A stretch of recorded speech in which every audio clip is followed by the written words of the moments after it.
Praise the Lord. ஆண்டவராகிய இயேசு கிறிஸ்துவின் நாமத்தினாலே இன்றைக்கு உங்களை சந்திப்பதிலே மிக்க மகிழ்ச்சி அடைகிறேன். இந்த நாள் உங்களுக்கு ரொம்ப ஆசீர்வாதமான நாளாக இருக்கிறதற்காக நான் உங்களுக்காக ஜெபிக்கிறேன்.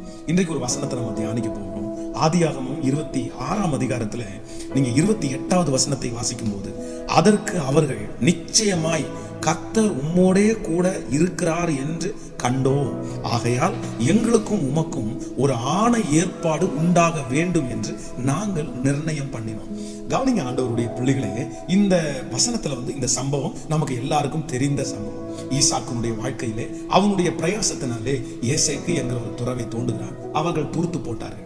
இசித்னா அப்படின்ற இடத்துல போய் ஒரு துறவை தோண்டுகிறார். அதையும் விரோதிகள் தூர்த்து போட்டார்கள். மூன்றாவது ரகபோத் என்கிற இடத்துல கர்த்தர் அவருக்கு இடம் உண்டாக்கி கர்த்தர் அவரை ஆசீர்வதிக்கிறார். ஆனா இதுல எனக்கு ரொம்ப பிடிச்ச ஒரு வார்த்தை என்னன்னா, அதற்கு அவர்கள் நிச்சயமாய் கர்த்தர் உம்மோடே கூட இருக்கிறார்.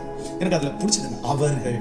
பொதுவாக நம்முடைய வாழ்க்கையில ஆண்டவர் நம்ம கூட இருக்கிறத நம்ம நிறைய பேர் அதை அறிஞ்சிருக்கிறோம். உங்களுக்கு தெரியுமான்னு கேட்டா கண்டிப்பா தெரியும். ஆண்டவர் உங்க கூட இருக்கிறாரா அப்படின்னு உங்கள்கிட்ட கேட்டா எல்லாரும் நம்ம சொல்லுவோம், ஆமா கண்டிப்பா ஆண்டவர் என் கூட இருக்கிறாரு. ஏன் ஆண்டவர் உங்க கூட இருக்கிறாருன்னு எப்படி சொல்றீங்க? இல்ல, ஆண்டவர் என் கூட பேசுறாரு. நான் சோர்ந்து போகும்போது ஆண்டவர் நான் தட்டி கொடுக்கிறாரு.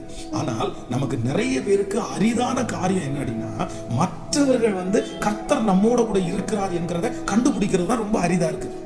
மற்றவங்க என்ன சொல்லுவாங்க, ஆண்டவர் என் கூட இருக்கிறார் அப்படின்னு மற்றவங்கள்ட்ட நம்ம சொல்லும் போது நிறைய பேர் சொல்லுவாங்க, ஏன் ஆண்டவர் உன் கூட இருந்தா உனக்கு ஏன் இப்படி நடக்குது? ஆண்டவர் உன் கூடவே இல்ல, ஆண்டவர் உன் ஜெபத்தை கேட்கவே இல்லை, நீயும் ஜெபம்ன்ற என்னென்னமோ சொல்லுவாங்க.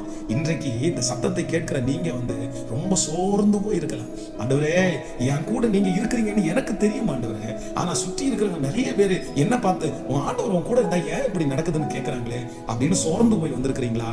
இந்த ஈசாக்குக்கு கொடுத்த அதே வார்த்தையை தான் ஆண்டவர் இன்றைக்கு உங்களுக்கு கொடுக்கிறார். கர்த்தர் பேசுகிறார், அவர்கள் நிச்சயமாய் ஆண்டவர் உங்க கூட இருக்கிறத நிச்சயமாய் காண்க போகிறார்கள். ஆண்டவர் உங்க கூட இருக்கிறத சுற்றி இருக்கிற நிறைய பேர் அறிய போகிறாங்க. ஆனால் இந்த வசனத்துல அந்த அவர்கள் என்கிறதற்கு இன்னொரு அர்த்தம் இருக்கிறது. அந்த அவர்கள் யார் என்றால், ஈசாக்கை விரோதித்தவர்கள், ஈசாக்கை விரும்பாதவர்கள், ஈசாக்கின் மேல பொறாமைப்பட்டார்கள். இந்த மூன்று கூட்டங்கள் நமக்கு எப்பவுமே இருக்கும். ஒன்று நமக்கு விரோதிப்பவர்கள், இரண்டாவது நம்மை விரும்பாதவர்கள், மூன்றாவது நம்மேல் பொறாமைப்படுகிறவர்கள். ஒருவேளை உங்களை விரும்பாதவர்கள் நிறைய பேர் இருக்கலாம். உங்கள் வேலை ஸ்தலத்துல, உங்க வீட்டுல, உங்களை சுற்றி இருக்கிற தெருவில், பாஸ்டர் என்னை யாருமே விரும்பல பாஸ்டர். இன்னும் நீங்க சொல்லலாம், எனக்கு நிறைய பேர் விரோதிகளா இருக்கிறாங்க. என் வீட்டுல எனக்கு நிறைய சத்துரு, என்னை சுற்றி நிறைய சத்துருகள், நான் என்ன செய்வேன்? இன்னும் நீங்க சொல்லலாம், என் மேல நிறைய பொறாம பாஸ்டர். நான் ஏதாவது ஒண்ணு செஞ்சேன்னா அவ்வளவுதான் அவங்களுக்கு பிடிக்க மாட்டேங்குது, என் மேல ரொம்ப பொறாமப்படுறாங்க.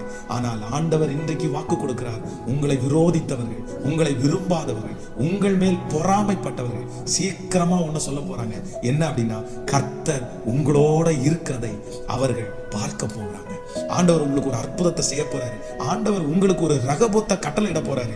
ஆண்டவர் அந்த இடத்தை உங்களுக்கு ஆசீர்வதிச்சு கொடுக்கும் போது நான் நம்புறேன், அவங்க உங்களை பார்த்து சொல்லுவாங்க, இல்ல உங்க கூட ஆண்டவர் இருக்கிறத நீங்க மட்டும் இல்ல நாங்களும் பார்த்துட்டோம்னு சொல்லுவாங்க.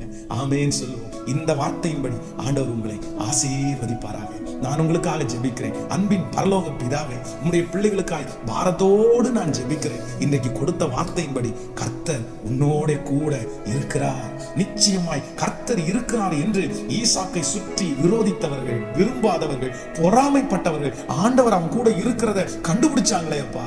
இந்த சத்தத்தை கேட்கிற என் பிள்ளைய நீங்க ஆசீர்வதிக்கிறத பார்த்து விரோதிச்சவர்களும், விரும்பாதவர்களும், பொறாமைப்பட்டவர்களும் நீங்க இருக்கிறத கண்டுகொள்ள போகிறதற்காக நன்றி அப்பா. கிருபை உங்கள் பிள்ளைகளோடு இருப்பதாக இயேசுவின் மூலம் ஜெபம் எடுக்கிறோம் நல்ல பிதாவே, ஆமென். God bless you. ஆண்டவர் உங்களை ஆசீர்வதிப்பார். இயேசுவே என்னில் வாழ்கின்றார்.